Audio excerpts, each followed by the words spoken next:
प्रशंसा करूंगा जिन्होंने दिन रात देखे बिना इन चुनावों में कड़ी मेहनत की। हमारे कार्यकर्ता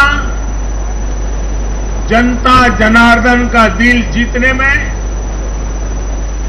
जनता जनार्दन का विश्वास जीतने में सफल रहे और पूरे पार्टी का नेतृत्व जिन्होंने किया, कार्यकर्ताओं ने को जिन्होंने लगातार मार्गदर्शन किया, ऐसे हमारे राष्ट्रीय अध्यक्ष श्रीमान जगत प्रकाश नड्डा जी को भी मैं बहुत बहुत अभिनंदन करता हूं, बहुत बहुत बधाई देता हूं।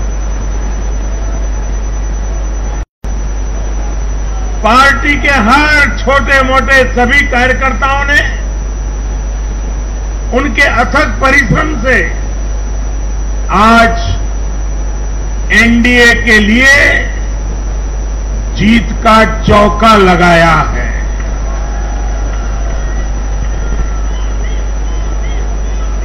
साथियों, उत्तर प्रदेश ने देश को अनेक प्रधानमंत्री दिए, लेकिन 5 साल का कार्यकाल पूरा करने वाले किसी मुख्यमंत्री के दोबारा चुने जाने का ये पहला उदाहरण है।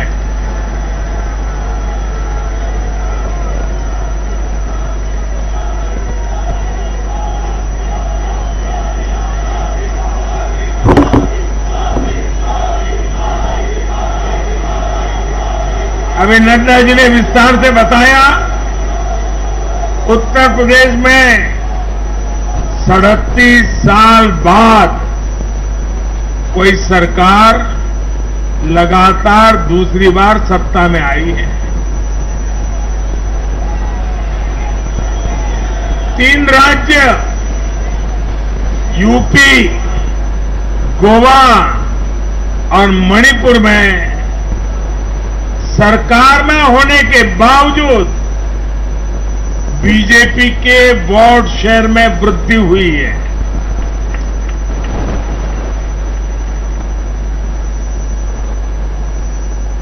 गोवा में सारे एग्जिट पोल गलत निकल गए और वहां की जनता ने तीसरी बार सेवा करने का मौका दिया है। 10 साल तक सत्ता में रहने के बाद भी राज्य में बीजेपी की सीटों की संख्या बढ़ी है। उत्तराखंड में भी भाजपा ने नया इतिहास रचा है। राज्य में पहली बार कोई पार्टी लगातार दूसरी बार सत्ता में आई है।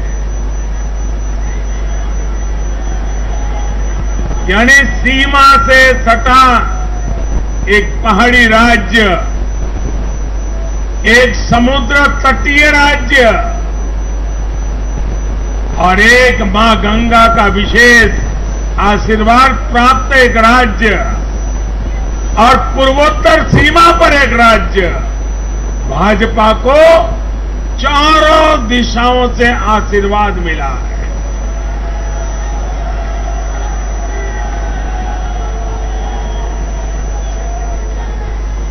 इन राज्यों की चुनौतियां भिन्न है, सबकी विकास की यात्रा का मार्ग भिन्न है, लेकिन सबको जो बात एक सूत्र में पिरो रही है वो है भाजपा पर विश्वास। भाजपा की नीति, भाजपा की नीयत और भाजपा के निर्णयों पर अपार विश्वास।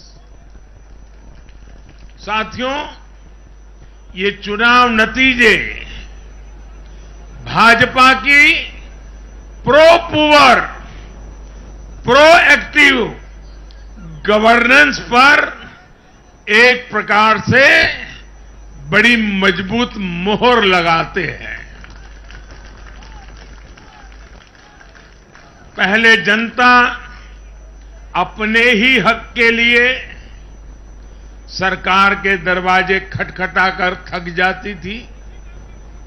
बिजली, पानी, गैस, टेलीफोन, बहुत बुनियादी सुविधाओं के लिए, सामान्य जरूरतों के लिए सरकारी दफ्तरों के चक्कर काटने पड़ते थे, पैसे देने पड़ते थे। कुछ साधन संपन्न लोगों तक सुविधा पहुंचने के रास्ते अलग थे, पहुंच जाती थी।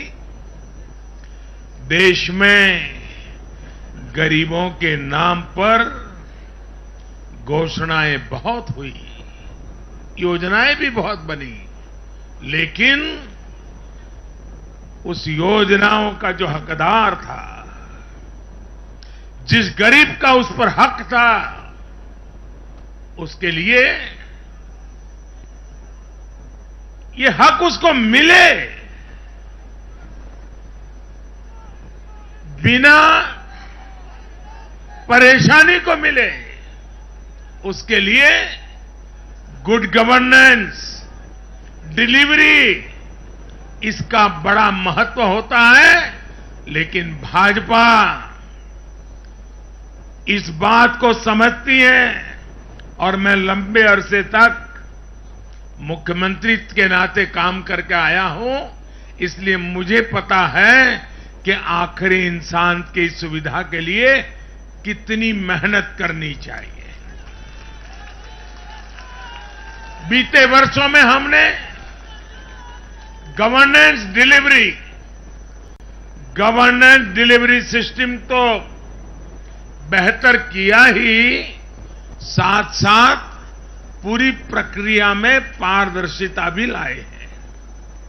भाजपा गरीब को भरोसा देती है कि प्रत्येक गरीब तक सरकार ने निर्णय किए हुई सुविधाएं जरूर पहुंचेगी। और मैं गरीब के घर तक उसका हक पहुंचाए बिना चैन से बैठने वाला इंसान नहीं।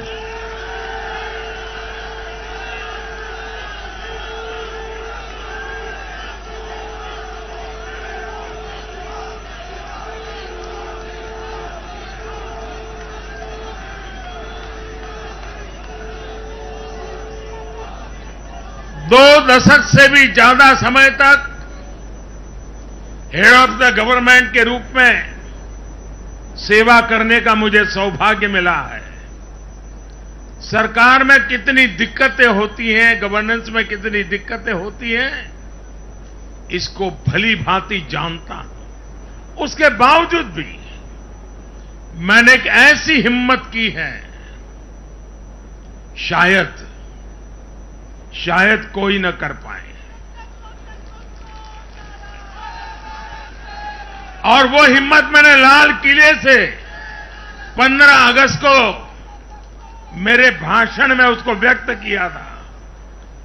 मैंने कहा था कि अब भाजपा को जहां जहां सेवा करने का मौका मिलेगा, हम हर योजना के जो हकदार हैं उनके लिए 100% सैचुरेशन, यानी काम को 100% पूरा करना, हर गरीब तक हर सरकारी योजना का लाभ पहुंचाना, ये 100% की कल्पना करना 2 दशक से ज्यादा समय सरकार का काम करने के बाद मैं कहता हूं, ये बहुत बड़ी हिम्मत की है मैंने। और ये हिम्मत मैंने इसलिए की है कि जब ईमानदारी होती है, नीयत साफ होती है, गरीबों के प्रति करुणा होती है, देश का कल्याण यही जीवन का मंत्र होता है, तो फिर ऐसे निर्णय करने की ताकत पैदा होती है। हम हर गरीब तक पहुंचेंगे, हम हर गरीब तक पहुंचेंगे, 100% लाभार्थियों तक पहुंचेंगे। भाई और बहनों, आज मैं देश की महिलाओं, हमारी बहन बेटियों को विशेष रूप से नमन करता हूं। चुनाव के नतीजों में मेरी इन माताओं, बहनों का, बेटियों का बहुत बड़ा योगदान है। ये हमारा सौभाग्य है कि भाजपा को बहनों, बेटियों, माताओं ने इतना स्नेह दिया है, इतना आशीर्वाद मिला है। जहां जहां महिला मतदाताओं ने पुरुषों के मुकाबले ज्यादा वोट किया है, वहां बीजेपी को बम्पर जीत मिली है।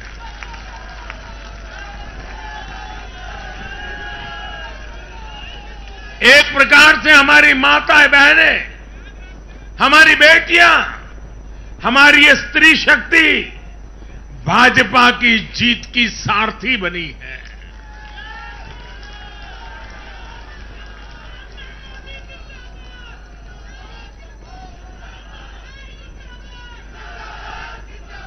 मैं जब गुजरात में था तो कभी कभी कुछ ऐसी घटनाएं हो जाती थी कि लोग चिंता करते थे, मोदी जी आपकी सुरक्षा का क्या, आप चिंता क्यों नहीं करते, अपने आप को क्यों संभालते नहीं हैं। तो मैं एक ही जवाब देता था कि कोटि कोटि माताओं का, स्त्री शक्ति का मुझे सुरक्षा कवच मिला हुआ है।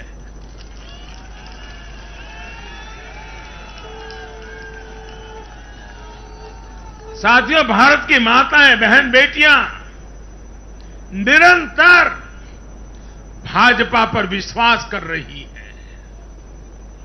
उनको पहली बार विश्वास मिला है कि सरकार उनकी छोटी से छोटी जरूरतों को भी ध्यान में रखती है।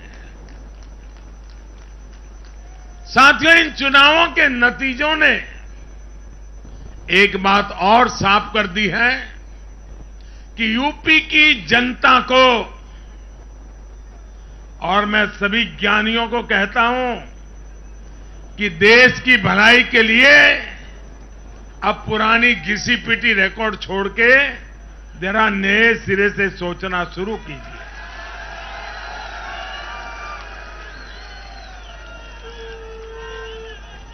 इस देश के लिए बड़ी दुख की बात है। मैं स्वयं बहुत दुख अनुभव करता था जब ये ज्ञानी लोग यूपी की जनता को सिर्फ और सिर्फ जातिवाद के तराजू से तोलते थे, जातिवाद की दृष्टि से देखते थे। मैं समझता हूं कि उत्तर प्रदेश के नागरिकों को जातिवाद की बाड़ाबंदी में बांध करके वे उन जातियों का अपमान करते थे, उन नागरिकों का अपमान करते थे, पूरे उत्तर प्रदेश का अपमान करते थे।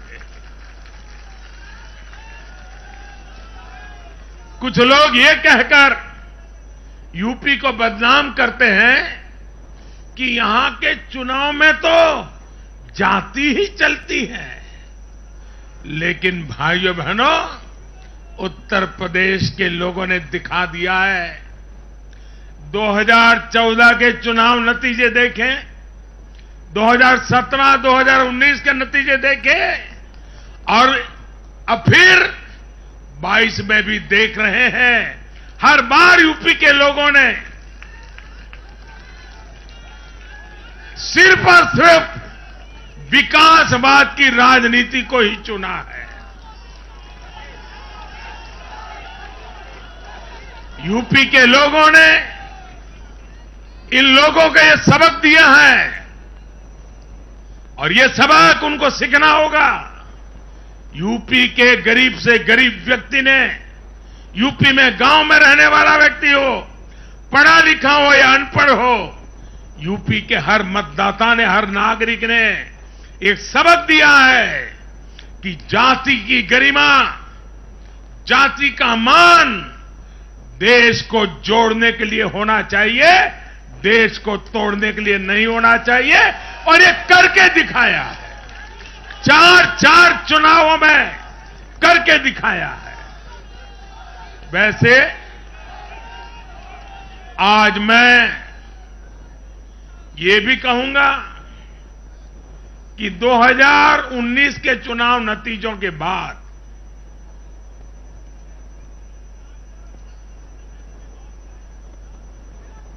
कुछ पॉलिटिकल ज्ञानियों ने कहा था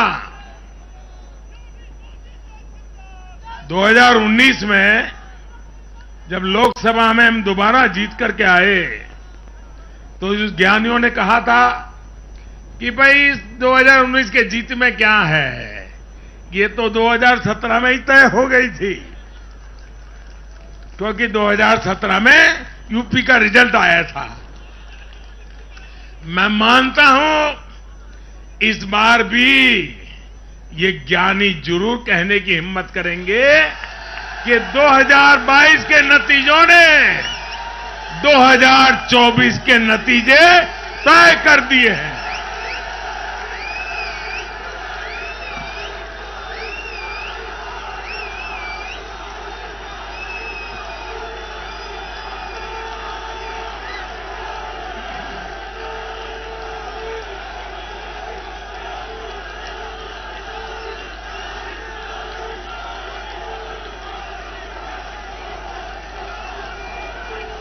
मैं आज पंजाब के भाजपा कार्यकर्ताओं की भी विशेष प्रशंसा करूंगा।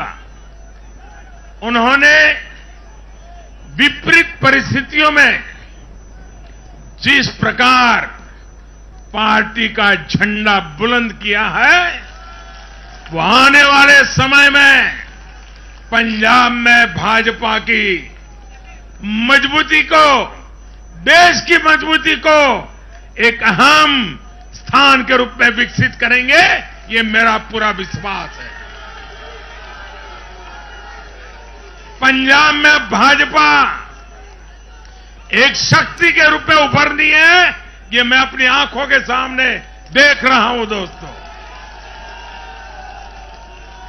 सीमावर्ती राज्य होने के नाते पंजाब को अलगाववादी राजनीति से सतर्क रखना भाजपा का कार्यकर्ता जान की बाजी लगा करके भी इस काम को करता रहेगा।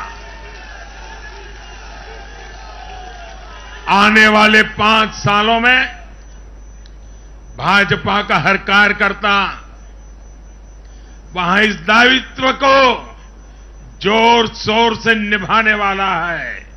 ये विश्वास मैं पंजाब की जनता को आज देना चाहता हूं।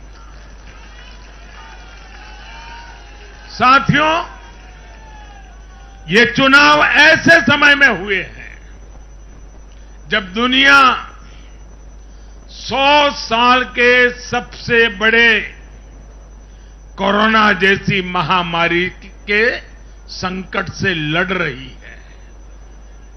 पूरी मानव जात, पूरा विश्व 100 साल में ऐसी बीमारी नहीं देखी, ऐसी मुसीबत से लड़ना नहीं पड़ा है। ये जैसे कुछ कम था तो युद्ध ने भी विश्व की चिंताएं बढ़ाई हैं। इन परिस्थितियों में दुनिया भर की सप्लाई चेन छिन्न भिन्न हो गई है। 2 साल से सप्लाई चेन पर बहुत ही विपरीत प्रभाव हुआ और युद्ध ने उसमें और जोर दिया। इन चुनौतियों से निपटने के लिए भारत ने जो कदम उठाए, आर्थिक स्तर पर जो फैसले लिए, गरीब कल्याण के जो फैसले लिए, उन सभी ने भारत को संभल कर आगे बढ़ने में बहुत मदद की। भारत बच पाया है क्योंकि हमारी नीतियां जमीन से जुड़ी रही। हमारी नीतियां जमीन से जुड़ी रही और हमारे प्रयास निष्ठा और नियत की पटरी पर अविरत आगे बढ़ते रहे।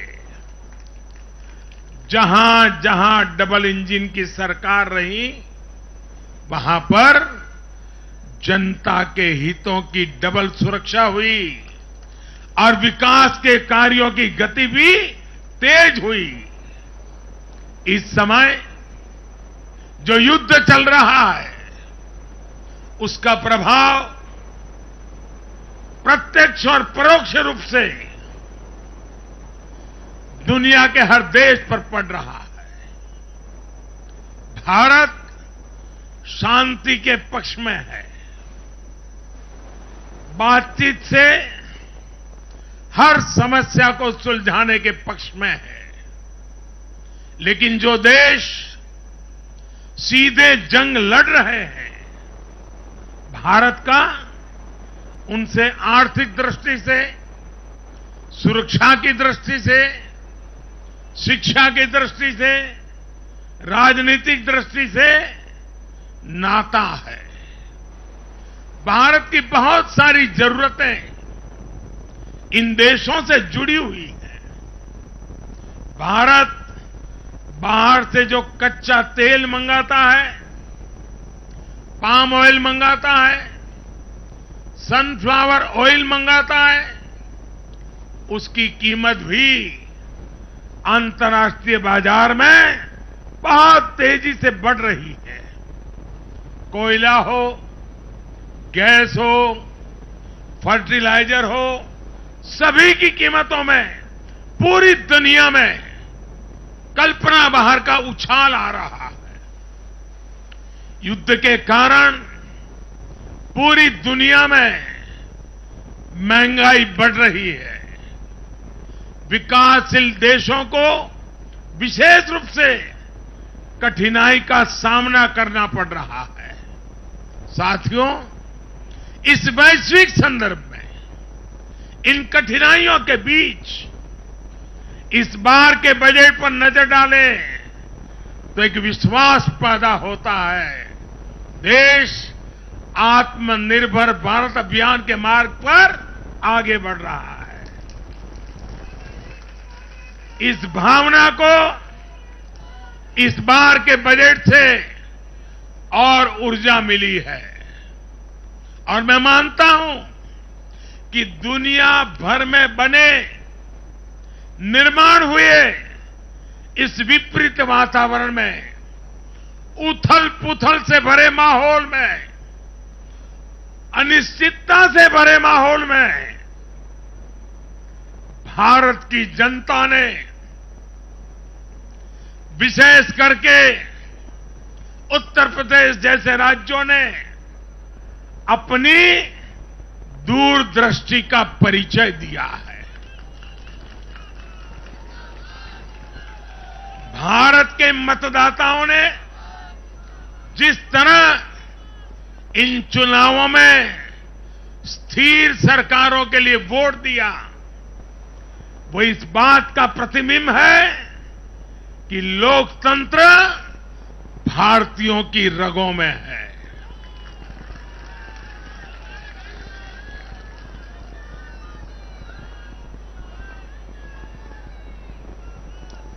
लेकिन भाई और बहनों, आज इस अवसर पर मैं देश के सामने अपनी कुछ चिंताएं भी रखना चाहता हूं। देश का नागरिक तो बहुत जिम्मेदारी के साथ देश के हित में अपना काम कर रहा है। जब भी उसको अवसर मिलता है, वो जिम्मेदारी के साथ पेश आता है। देश का सामान्य नागरिक राष्ट्र निर्माण में जुटा है, लेकिन हमारे यहां कुछ लोग लगातार राजनीति का स्तर गिराते जा रहे हैं।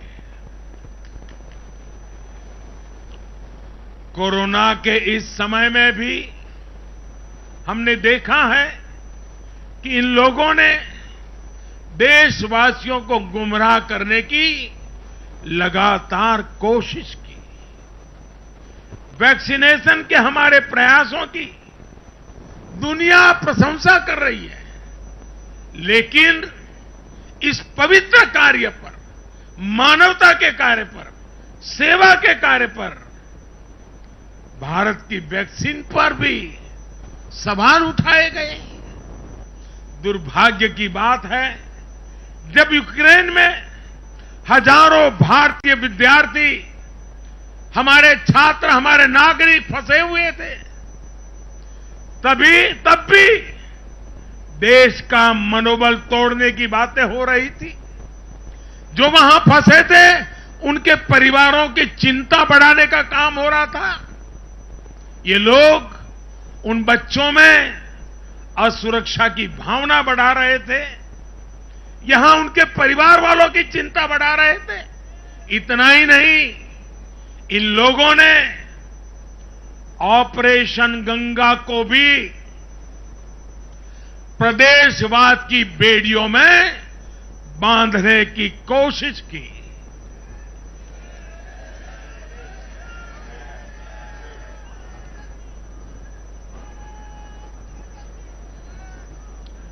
हर योजना को, हर कार्य को क्षेत्रवाद, प्रदेशवाद, जातिवाद, संप्रदायवाद का रंग देने का प्रयास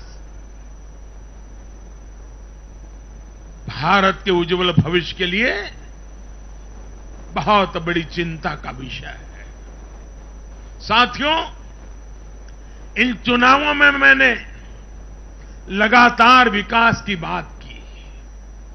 गरीबों को घर, गरीबों को राशन, वैक्सीन, आधुनिक इंफ्रास्ट्रक्चर, हर विषय पर भाजपा का विजन लोगों के सामने रखा। इसके साथ ही जिस एक बात पर मैंने सबसे ज्यादा चिंता जताई थी, वो थी गौर परिवारवाद। मैंने राज्यों के लोगों को बताया कि कैसे मैं किसी परिवार के खिलाफ नहीं हूं, नहीं मेरी किसी की व्यक्तिगत दुश्मनी है। मैं लोकतंत्र की चिंता करता हूं और मैं सभी ज्ञानियों को कहता हूं, जरा लोकतंत्र के तराजू पर इन चीजों को तोल के देखो।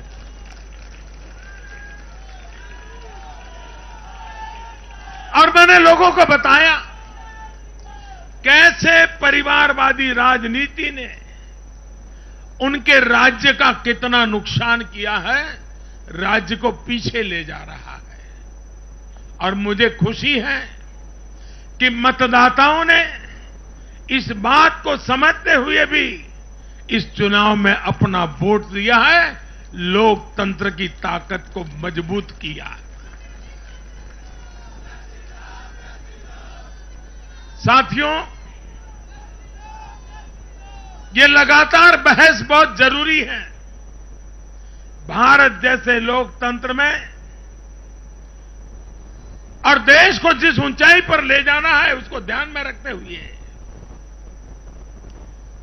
जिन मुद्दों को मैं उठा रहा हूं, उसको निरपेक्ष भाव से बहस होना जरूरी है। भारत में परिवारवादी राजनीति का, ये मेरे शब्द लिख करके रखिए दोस्तों, एक न एक दिन ऐसा आएगा जब भारत में परिवारवादी राजनीति का सूर्यास्त ये देश के नागरिक करके रहेंगे।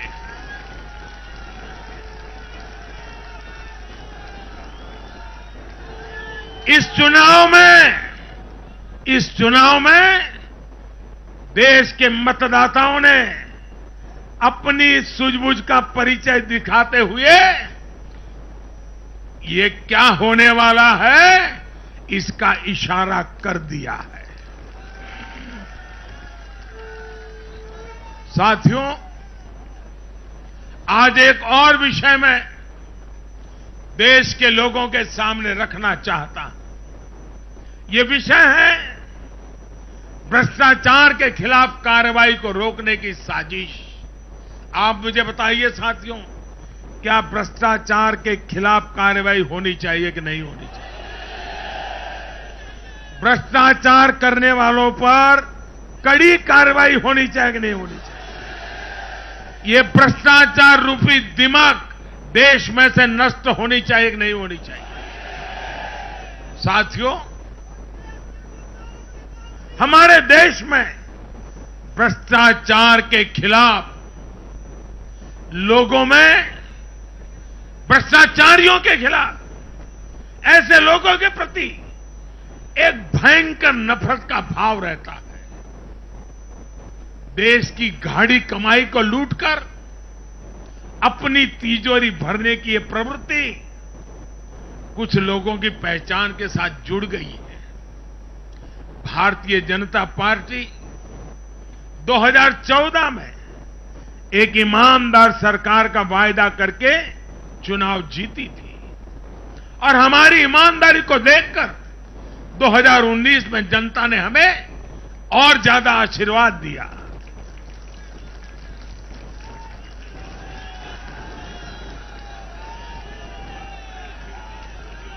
और देश हमसे अपेक्षा करता है कि मोदी जी, आपकी सरकार सिर्फ प्रामाणिक रहे इतना इनफ नहीं है।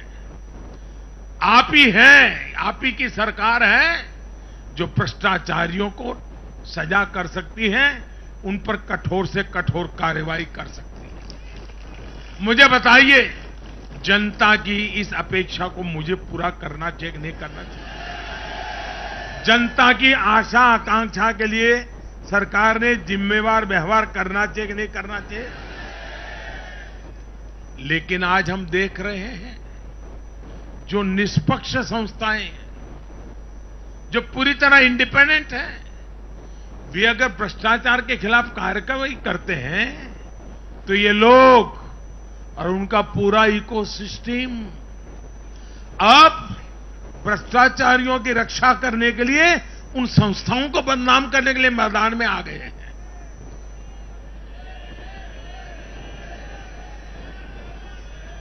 ये देश का कितना बड़ा दुर्भाग्य है कि घोटालों से घिरे लोग एकजुट होकर अब अपनी इकोसिस्टम की मदद से इन संस्थाओं पर ही दबाव बनाने लगे हैं। जांच एजेंसियों को रोकने के लिए ये लोग अपने इकोसिस्टम के साथ मिलकर नए नए तरीके खोजते हैं। इन लोगों को देश की न्यायपालिका पर भी भरोसा नहीं है। पहले हजारों करोड़ रुपए का भ्रष्टाचार करो, फिर जांच भी नहीं होने दो, और जांच करे तो उस पर दबाव बनाओ। ये इन लोगों की प्रवृत्ति है। और देश के लोगों को एक और बात पर मैं ध्यान देना के लिए आकर्षित करना चाहता हूं। ये लोग किसी भ्रष्टाचारी पर कार्रवाई होते ही उसे धर्म का रंग देते हैं, प्रदेश का रंग दे देते हैं, जाति का रंग देने लगते हैं। ये नए तौर तरीके शुरू हुए हैं। किसी माफिया के खिलाफ अदालत कोई फैसला सुना देती है तो भी उसे ये लोग धर्म और जाति से जोड़ देते हैं।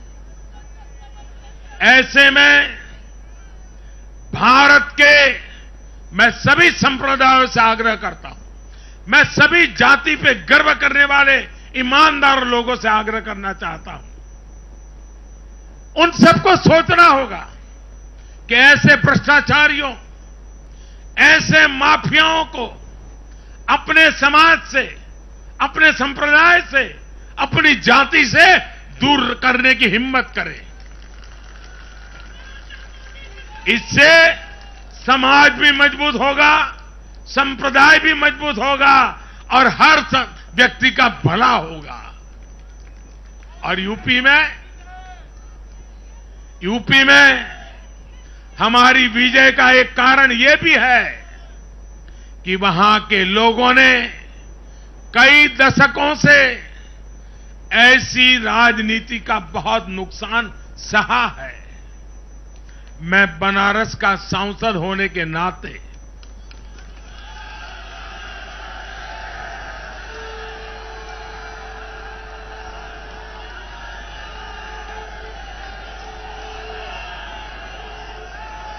यूपी के लोगों के प्यार और आशीर्वाद ने मुझे भी यूपी वाला बना दिया।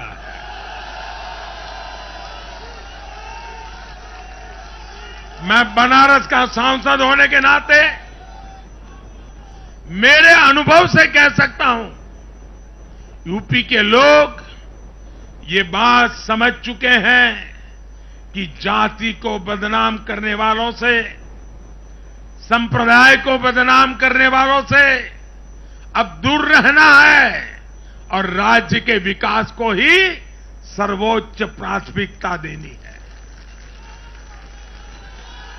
साथियों, आजादी के 75वें वर्ष को देखते हुए भी इन चुनाव परिणामों का बहुत महत्व है। भारत आजादी के अमृत काल में प्रवेश कर रहा है। ये चुनाव परिणाम आने वाले 25 वर्षों के हमारे राष्ट्रीय संकल्पों के प्रति देश के मिजाज को, देश के मूड को प्रतिबिंबित करते हैं। यहां से हम दो पटरियों पर एक साथ तेजी से काम करने वाले हैं। एक तरफ गांव, गरीब, छोटे किसान, लघु उद्यमी, उनके कल्याण पर हमारा जोर है। वहीं दूसरी तरफ देश के संसाधनों, देश की युवा शक्ति को नए अवसर देकर हम आत्मनिर्भरता के मिशन को तेज करना चाहते हैं। भारत का युवा आज अपने हुनर से, अपने बुद्धि के बल से और अपनी क्षमता के उपयोग से दुनिया को समाधान दे रहा है। दुनिया का सबसे बड़ा और सबसे तेज टीकाकरण अभियान आज के भारत के सामर्थ्य का बड़ा उदाहरण है। आज भारत डिजिटल पेमेंट सिस्टम में आत्मनिर्भर हो रहा है। स्टार्टअप के क्षेत्र में अपना सामर्थ्य बढ़ा रहा है और तकनीक के क्षेत्र में नई नई उपलब्धियां प्राप्त कर रहा है। और यह सब हो रहा है उसकी युवा शक्ति के कारण। भारत में शिक्षा का स्तर उच्च कोटि का हो, जो देश और दुनिया की जरूरतों को पूरा करने वाली वर्कफोर्स तैयार कर सके, यह हमारा संकल्प है।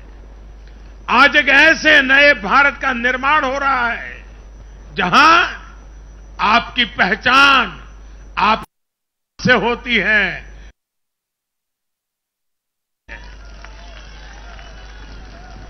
मुझे विश्वास है सबका साथ, सबका विकास, सबका विश्वास और सबका प्रयास के मंत्र पर चलते हुए हम अपने अपने राज्यों को नई ऊंचाई पर लेके जाएंगे। जब देश के हर राज्य का विकास होगा तो देश का भी विकास होगा। और मुझे तो मैं गुजरात में इतने साल काम किया, दिल्ली में सरकार भारतीय जनता पार्टी को अच्छा मानने वाली सरकार नहीं थी। हमारी सरकार में रोड़े अटकाने के सोच वाली सरकार थी। फिर भी गुजरात में हमारा मंत्र यही था, भारत के विकास के लिए गुजरात का विकास।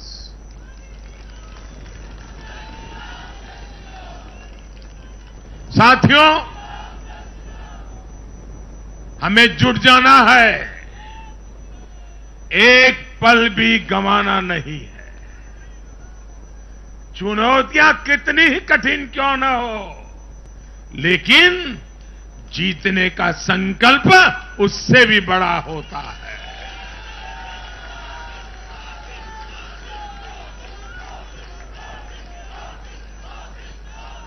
बड़े संकल्पों के साथ, बड़े सपनों के साथ ऊंची सी ऊंची ऊंचाइयों को पार करने के इरादे के साथ देश को आगे बढ़ाना है। साथियों, इतना बड़ा भव्य विजय भारत के उज्जवल भविष्य की ये गारंटी है। मैं एक बार फिर भारत के उज्जवल भविष्य के लिए ये जो निर्णायक मतदान किया है, इसलिए हमारे मतदाता अभिनंदन के बहुत अधिकारी है। आइए दोनों हाथ ऊपर करके तालियों के गड़गड़ाहट के साथ सभी मतदाताओं का अभिनंदन करें, मतदाताओं का आभार व्यक्त करें, मतदाताओं का गौरवगान करें।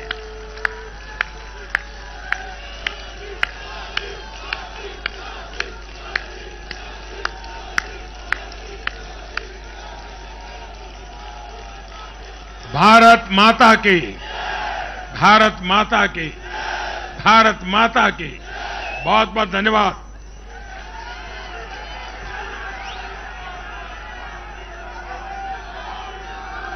माननीय प्रधानमंत्री जी का आभार व्यक्त करते हैं तालियों के गड़गड़ाहट के द्वारा। माननीय राष्ट्रीय अध्यक्ष जी का आभार, माननीय गृह मंत्री जी का आभार, माननीय रक्षा मंत्री जी का आभार, माननीय नितिन गडकरी जी का आभार।